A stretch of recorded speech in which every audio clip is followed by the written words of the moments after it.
Bonsoir à tous, c'est Eric Sabat, cardiologue à Longueuil. On est le 2 décembre. Alors, je vous salue, je vous souhaite une bonne fin d'année 2020, comme il est temps qu'elle termine cette année. Alors, on s'est parlé souvent cette année, bien entendu, de la Covid. J'aurais voulu parler d'autre chose, parler de cardiologie, mais ça n'a pas été tellement l'année pour cela. Alors, j'ai vocalisé mes opinions et puis je continue à suivre l'évolution, bien entendu, sur les réseaux sociaux, mais dans la vraie vie, je travaille à l'hôpital et puis on voit que la situation actuellement est un peu plus tendue. Les hôpitaux sont plus chargés, principalement aux soins intensifs dans notre cas. Et puis, il y a du personnel qui est absent, soit par maladie, soit par précaution, par contact. Alors, les autres, il y a du personnel fatigué. Alors, lorsque j'entends le débat depuis un mois, est-ce qu'on va faire Noël en famille, est-ce qu'on va se rencontrer, je comprends l'importance pour le psychologique, pour les gens qui sont seuls, etc. Mais il va falloir mettre des balises. C'est clair qu'on ne pourra pas autoriser simplement des rencontres familiales à grand nombre et puis dans les différentes régions du Québec parce que certaines régions vont clairement être en période très active de l'infection. Alors je m'étais prononcé il y a environ un mois, je m'étais dit que je ne voyais pas comment, si on ne serrait pas la vis, il y a un mois, je ne voyais pas comment on pourrait arriver pendant le temps des fêtes à pouvoir se rencontrer de façon sécuritaire. Je pense que la plupart des médecins qui se sont prononcés depuis dans les médias et sur les réseaux sociaux sont du même avis. On vit une période croissante d'infection. Même si on a eu un plateau assez prolongé, ce plateau n'est quand même pas à un niveau des plus grandes sécurités. Et on voit que le plateau a tendance à être à la hausse depuis 2 semaines. Alors de penser pouvoir faire un magasinage du temps des fêtes pour préparer le Noël, ça veut dire encore plus d'exposition dans les 2 dernières semaines, même si on demande aux gens de se confiner une semaine avant. Je ne vois pas comment le tout va se dessiner. Je pense qu'il est temps que le gouvernement se prononce. Et puis d'après moi, la décision va être en défaveur, malheureusement. Est-ce qu'il y aura peut-être quelques exceptions pour les gens qui vivent seuls, etc. Ben ça, je pense que ça pourrait être raisonnable. Mais au-delà de ça, je ne vois pas comment ça se fera. Donc c'est mon opinion de ce côté-là. C'est pas là-dessus que je voulais parler surtout, c'est sur le vaccin, les vaccins, donc sur l'espoir d'une année meilleure à venir. Vous savez que la vaccination commence alors qu'on se parle en Grande-Bretagne et qu'elle va commencer, tout indique qu'elle commencera la 2e semaine de décembre aux États-Unis. La FDA va se prononcer le 10 et le 11 décembre pour les vaccins de Pfizer et de Moderna. Donc on va avoir l'heure juste aux États-Unis et ils sont prêts. Tous les congélateurs sont positionnés pour la vaccination à bloc. Et en ce qui nous concerne, on va espérer déjà voir les choses évoluer en Europe et aux États-Unis les premiers 2 mois. J'ose espérer qu'en début d'année, quelques-uns de nos patients les plus fragiles ou même le personnel de la santé pourra se faire proposer le vaccin au plus vite. Alors, dans cette optique, j'ai vu tellement de gens qui craignent la vaccination, qui ont plein de questions concernant les vaccins. C'est pas un sujet facile, je l'avoue, c'est certainement pas mon domaine, mais je me suis dit que j'allais peut-être résumer un petit peu ce que j'en ai retenu dans mes lectures, tenter de vulgariser un petit peu qu'est-ce que la vaccination et qu'est-ce qu'il y a de particulier le vaccin qu'on va nous proposer. Bien entendu, je ne m'adresse pas aux médecins collègues qui me suivent, ni aux microbiologistes ou aux spécialistes qui me suivent. Je vulgarise le sujet pour que ce soit aisément compréhensible pour les gens qui se posent des questions. Je crois comprendre, selon les sondages, que la majorité d'entre vous allait accepter la vaccination, mais peut-être pas immédiatement et peut-être pas non plus avec toute une quiétude d'esprit. avec beaucoup de questions en tête. Alors, si je peux me permettre d'expliquer quelques points, et puis ça pourra débuter, disons, une réflexion. Alors, j'ai simplement sur papier, de façon très simple ce soir, rédigé quelques points que je voulais discuter avec vous. Alors, on va faire ça très modestement. Alors, on va parler d'abord de l'immunité en général. Alors, qu'est-ce que c'est que notre système immunitaire? Comment est-ce qu'on le simplifie à sa plus, disons, vulgaire description, mais ça va être suffisant pour les besoins de la cause. Donc, en présence d'un agent, dans le cas actuel, c'est un virus, nous avons des globules blancs qui se mettent en jeu. Donc, dès que le virus pénètre, dans ce cas-ci, c'est par les voies respiratoires, on a des globules blancs, les lymphocytes B et les lymphocytes T qui se mettent en jeu. Les lymphocytes B sont chargés de fabriquer des anticorps, les anticorps qui vont aller attaquer le virus, tandis que les lymphocytes T, eux, sont chargés de mémoriser les protéines qui entourent le virus, en tout cas de mémoriser ce qui est étrange à notre corps de ce virus. Et principalement, on a constaté que la protéine à la surface du SARS-CoV-2 est certainement la clé pour reconnaître ce virus comme un étranger. Et c'est cette protéine qui va être mémorisée dans nos cellules T pour les fois subséquentes où le corps sera exposé. Donc, lors de la première exposition, les lymphocytes B fabriquent des anticorps. Ça prend, disons, 1 semaine à 10 jours pour que les anticorps montent dans le sang. Et les anticorps vont graduellement diminuer, disparaître. Après, on l'espère, plusieurs mois, mais ce n'est pas très clair la durée précise de la présence des anticorps. Mais comme vous voyez, ce n'est pas seulement les anticorps qui nous donnent l'immunité, il y a la mémoire des cellules T qui est présente pour que lorsque il y a la prochaine exposition, eh bien, peut survenir ceci. Donc, lors de la réexposition au virus, s'il ne reste plus d'anticorps pour l'attaquer directement, il va y avoir nos cellules mémoire, les cellules T, qui vont tout de suite reconnaître le virus comme étant un virus déjà rencontré, puis étranger, puis qui doit être éliminé. Donc, les cellules T vont stimuler les cellules B à fabriquer des anticorps. Donc, et ce mécanisme se fait beaucoup plus vite que lors de la première rencontre avec le virus, de telle sorte que les anticorps vont venir attaquer le virus et les anticorps vont monter beaucoup plus rapidement dans le sang, cette fois-ci, pour que le virus soit maîtrisé rapidement. Donc, combien de temps durent les cellules mémoire?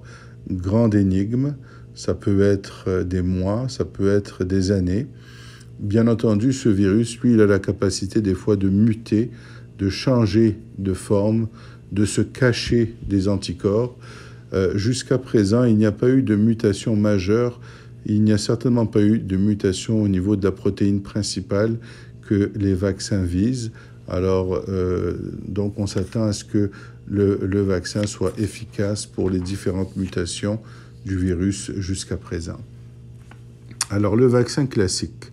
Comment est-ce qu'on fait un vaccin, en fait? Donc, on peut prendre un virus qu'on veut, en l'occurrence, on va dire la grippe.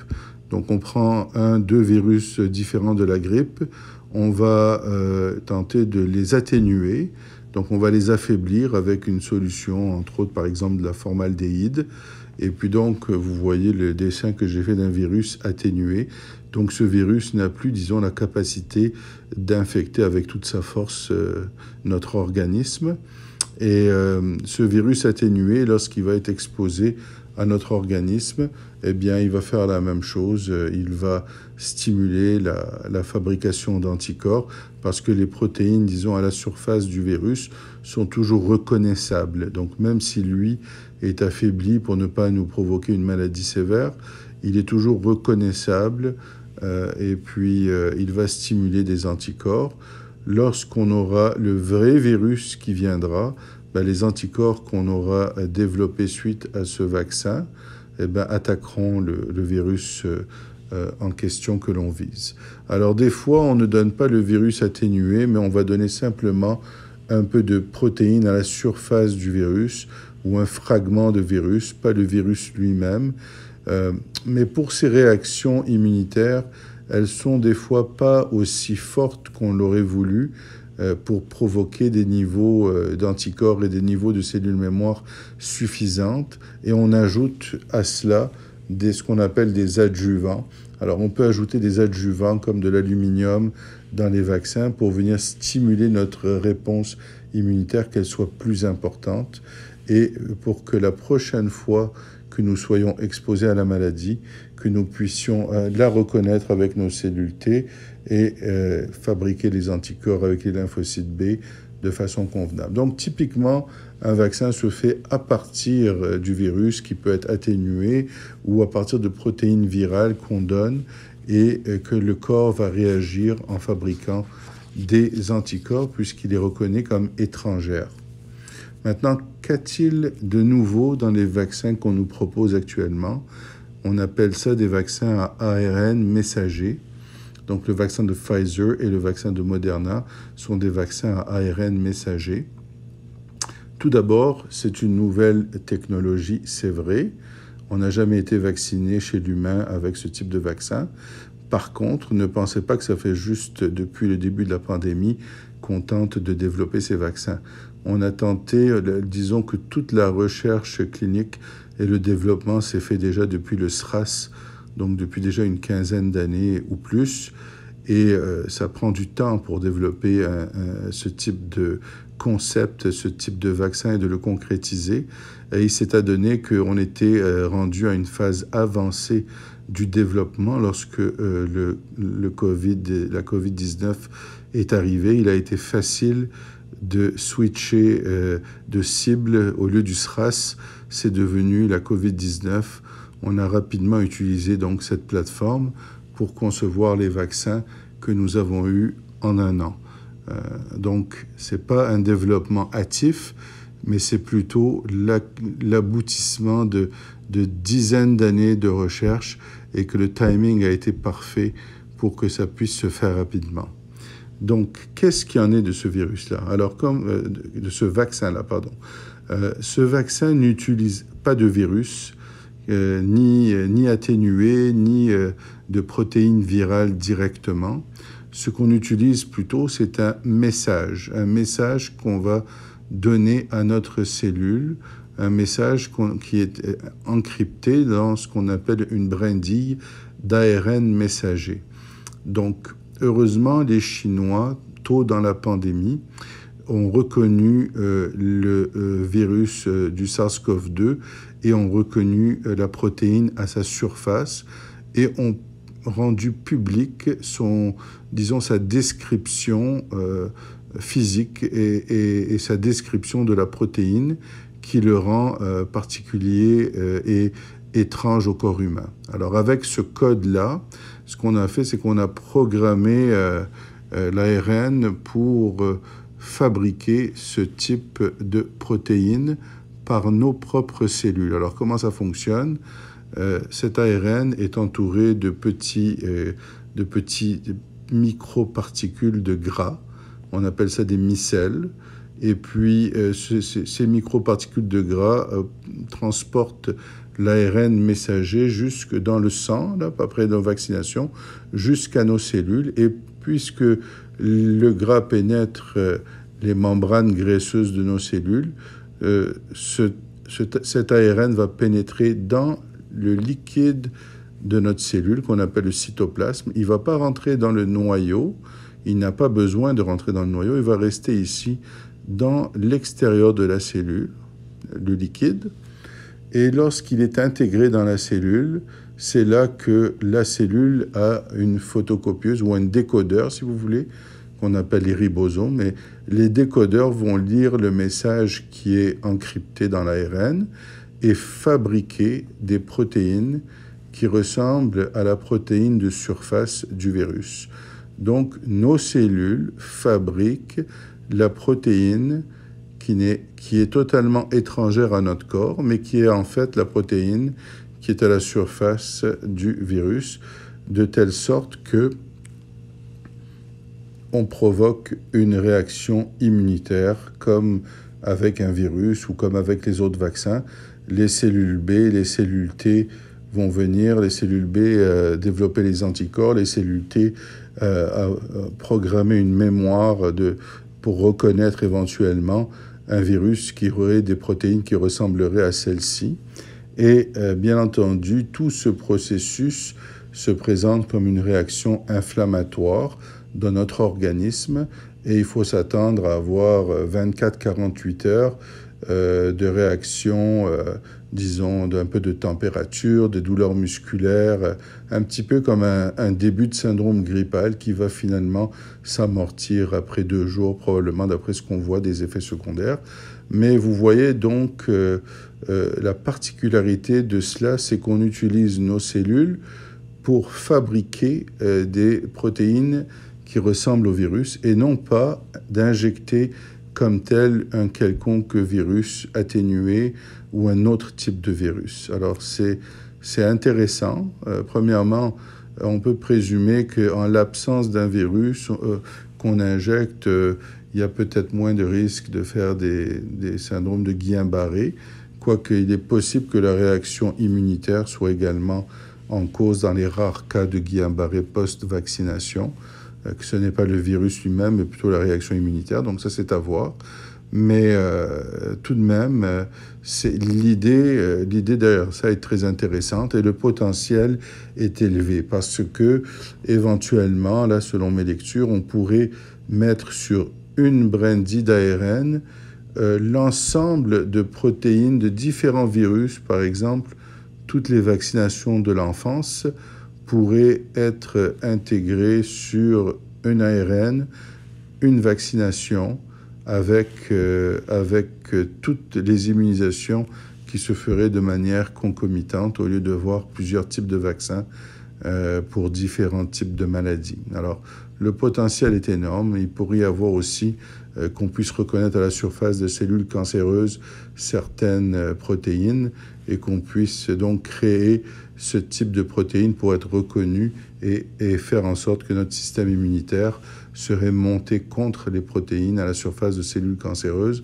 Alors disons que le potentiel de cette technologie, on n'est qu'à ses débuts, mais il plaît et ça peut être révolutionnaire. Alors c'est à suivre et on est dans les balbutiements, mais ce qu'on voit jusqu'à présent est très encourageant pour ce type de vaccin.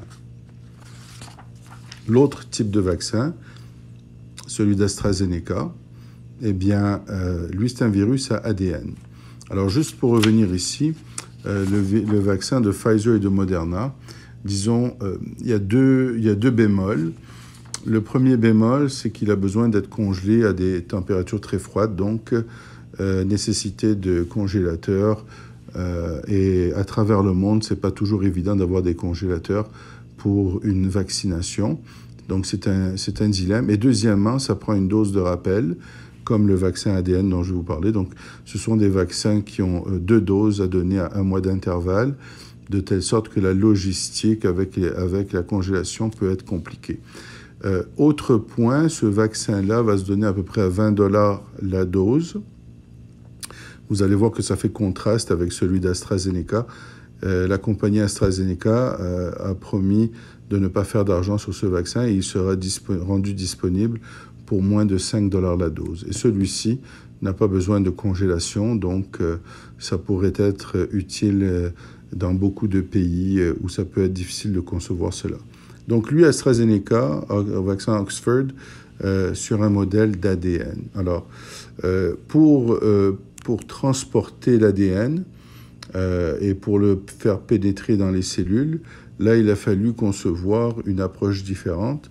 Il a fallu utiliser un virus qui, lui, va faire la pénétration dans la cellule. Et ce virus contient donc l'ADN qu'on veut mettre, cet ADN qui va coder pour fabriquer la protéine également. Alors, comment ça passe? On a choisi un virus du rhume, mais un virus du chimpanzé, et non pas un virus humain. Pourquoi? C'est parce qu'on ne veut pas que ce virus, lorsqu'il soit injecté dans notre organisme, soit déjà rencontré auparavant et qu'il soit éliminé avant même qu'il aille faire le travail qu'il doit faire. Alors ça aurait été le danger des vaccins qui ont comme vecteur des virus, c'est que notre corps débarrasse du virus trop vite avant même que l'ADN soit déposé dans les cellules. On est allé choisir donc un virus du rhume de chimpanzé, d'adénovirus chimpanzé, de telle sorte qu'il n'y aura pas de réaction immunitaire immédiate contre l'adénovirus là, lors de la vaccination. Alors, ce virus transporte de l'ADN qui code pour la protéine du SARS-CoV-2. Et là, effectivement, donc le virus pénètre dans notre cellule. Et comme c'est de l'ADN, l'ADN va aller se rendre, lui, dans le noyau de la cellule. Donc, tout à l'heure, l'ARN, ici, le message, le travail avec l'ARN se fait à l'extérieur du noyau, tandis que l'ADN se fait à l'intérieur du noyau. Donc, on incorpore dans le noyau cet ADN. Cet ADN, une fois qu'il est dans le noyau, il va fabriquer de l'ARN qui est rejeté à l'extérieur du noyau. Alors, ce même ARN qui ressemble finalement à l'ARN de l'autre vaccin, mais donc qui est une étape, disons, subséquente dans celui-ci. Et cet ARN va fabriquer les protéines. Nos cellules vont donc fabriquer, encore une fois, on utilise nos cellules pour fabriquer cette protéine qui va être reconnue comme étrangère et déclencher le système immunitaire, le préparer pour finalement fabriquer notre immunité pour que lorsqu'on rencontre le vrai virus, il soit prêt à le détruire très rapidement. Alors là, bien entendu, je vous ai dit les avantages de ce vaccin. C'est principalement le fait qu'il ne soit pas nécessaire de le congeler de par sa fabrication. Et deuxièmement, le coût va être vraiment moindre. Alors là, bien sûr, on voit beaucoup de choses circuler sur les réseaux sociaux, mais là, on incorpore dans le noyau de l'ADN qui est étranger à nous. Est-ce que c'est un problème? Alors, lors de mes lectures et de discussions avec des collègues, clairement, ce n'est pas un problème qu'on envisage puisque nous avons dans notre ADN tout un système réparateur et qui corrige et qui empêche le mélange d'ADN étranger et qui empêche la dénaturation de notre ADN. Mais deuxièmement, dans notre ADN même, si on fait une recherche de notre ADN dans les noyaux, on a des vestiges de plusieurs ADN viraux dans le passé qui sont venus intégrer notre noyau. C'est naturel d'avoir des ADN étrangers qui viennent intégrer le noyau sans avoir de conséquences néfastes d'aucune façon. Alors, donc, il ne semble pas y avoir de crainte quant au mélange de l'ADN. C'est une crainte théorique qui, en pratique, ça arrive lorsqu'il y a une infection virale. De toute façon, ça arrive d'avoir des échanges d'ADN et des pénétrations d'ADN viraux lorsqu'on a des rhumes, etc. Donc, ce n'est pas une crainte fondée d'après mes lectures et d'après mes discussions. Alors donc, qu'est-ce qu'il faut s'attendre suite à l'administration du virus, pas du virus, mais du vaccin? 15 à 20% de gens qui développeront des symptômes inflammatoires qui vont durer 1 à 2 journées, mais c'est quand même des symptômes assez forts. Donc vraiment une douleur dans le bras avec un syndrome grippal, un peu de température, un peu de faiblesse, douleur musculaire. Donc on n'est pas en forme pendant une couple de jours lorsqu'on déclenche notre système immunitaire, mais en contrepartie, les scientifiques vont vous dire c'est bon signe, ça veut dire que vous êtes en train de vous préparer le terrain pour lutter éventuellement contre la venue du vrai virus. Alors, qu'est-ce qu'on a eu comme résultat à date avec quelques mois de suivi? Un résultat impressionnant d'efficacité. Donc, pour les virus à ARN messagers Pfizer et Moderna, on parle de 94 à 100% d'efficacité. L'efficacité étant définie comme l'absence de symptômes. C'est-à-dire que dans ces études-là, on n'est pas allé tester tous les patients qui ont reçu le vaccin ou le placebo pour voir s'ils testent positifs à la COVID, mais ils ont plutôt attendu voir si les symptômes apparaissent. Donc, les gens qui ont reçu ce vaccin, la quasi-totalité n'ont pas développé des symptômes de la COVID, mais est-ce qu'ils ont pu, pour une partie, avoir des tests qui sont devenus positifs? Est-ce qu'ils ont pu être un peu contagieux pendant quelques jours sans s'en apercevoir? Ça reste un point d'interrogation.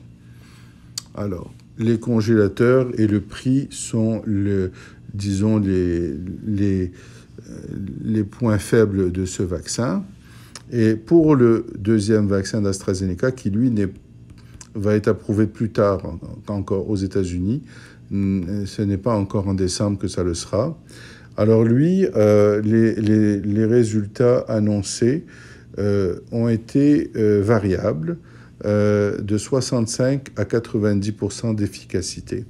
Par contre, l'efficacité est définie différemment dans ses études, dans son étude-là, c'est-à-dire que là, on a réellement cherché à tester les patients qui ont eu les vaccins, même ceux qui étaient asymptomatiques. Donc peut-être qu'une partie des gens là-dedans avaient, comme vous voyez, quand on parle d'efficacité, donc peut-être qu'une partie ont testé positif, mais n'étaient pas gravement malades ou n'étaient pas malades du tout. Mais ils sont rentrés donc dans les statistiques, disant que ça a été un échec du vaccin. Si simplement vous testiez positif, on jugeait que vous aviez attrapé le virus et que le vaccin n'a pas fait le travail. Donc c'est très différent de la définition qu'on a vue plus haut. Si on regarde, par contre, est-ce qu'il y a des gens qui ont eu ce vaccin et qui ont eu la maladie sévère? Aucun. Alors dans les deux types de vaccins, aucun patient n'a développé la maladie sévère, la phase inflammatoire que nous craignons. Alors, le 90%, il vient des patients qui ont eu curieusement une plus faible dose de vaccination lors de la première dose par rapport à deux doses élevées. Ceux qui ont reçu une plus faible dose au début et une dose plus grande par la suite, on semble avoir répondu mieux que ceux qui ont eu deux doses élevées. Alors là, c'est un peu ambigu le pourquoi. Et puis aux États-Unis, on est en train de continuer la randomisation pour essayer de répondre à cette question. Mais il en demeure pas moins que ce vaccin, quand il sera approuvé, il va être déployé en grand nombre. AstraZeneca est prêt avec des milliards de doses. Et il coûtera vraiment pas cher. Alors, c'est très encourageant parce que même 65%, disons, de résultats, c'est ce qu'on a peut-être même, c'était déjà un peu mieux que la grippe pour laquelle on prend les vaccins. Alors, si on peut se rapprocher de 90 en modifiant un peu le dosage de la vaccination, selon les chiffres qu'on va avoir, selon le suivi des prochains patients qu'on suit encore aux États-Unis, on verra. Là, ça nous fera beaucoup d'outils pour foncer. Les effets secondaires sont à peu près similaires à l'autre vaccin également. Alors, voici, je vous ai fait un survol un petit peu de l'espoir qui s'en vient, et puis je pense que c'est un espoir réel. Comme personnel de la santé, j'hésiterai aucunement et rapidement de me faire vacciner. Je pense que c'est également le cas de plusieurs de mes collègues. Alors, je compléterai simplement en disant, on arrive près du but, tentez d'éviter cette infection, même si vous êtes quelqu'un en santé, en forme, vous pouvez être le vecteur de la donner à quelqu'un d'autre malgré vous, sans le savoir, et vous pouvez être vraiment ceux qui tirent au sort et qui sont malchanceux et qui aboutissent avec des symptômes chroniques qui sont difficiles à comprendre pour le moment. Alors, je peux vous dire que je vois régulièrement des patients consultés actuellement pour de l'essoufflement, une qualité de vie qu'ils n'ont pas retrouvée du tout, et on n'est pas capable de mettre le doigt précisément sur une cause cardiaque ou sur une cause pulmonaire évidente, mais c'est sûr qu'il y a quelque chose. Il y a quelque chose, peut-être qu'on ne va pas à fond dans les investigations puisqu'ils ont l'air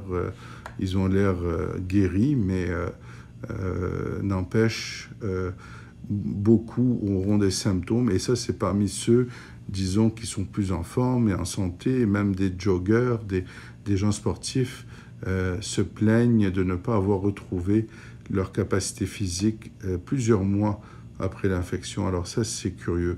Alors pour ces raisons-là, pour l'inconnu de ce virus, soyez prudents et limiter vos contacts jusqu'à qu'on ait ce vaccin et jusqu'à ce qu'on comprenne mieux la maladie. Alors, je vous souhaite une bonne fin d'année à tous et ça m'a fait plaisir d'être avec vous.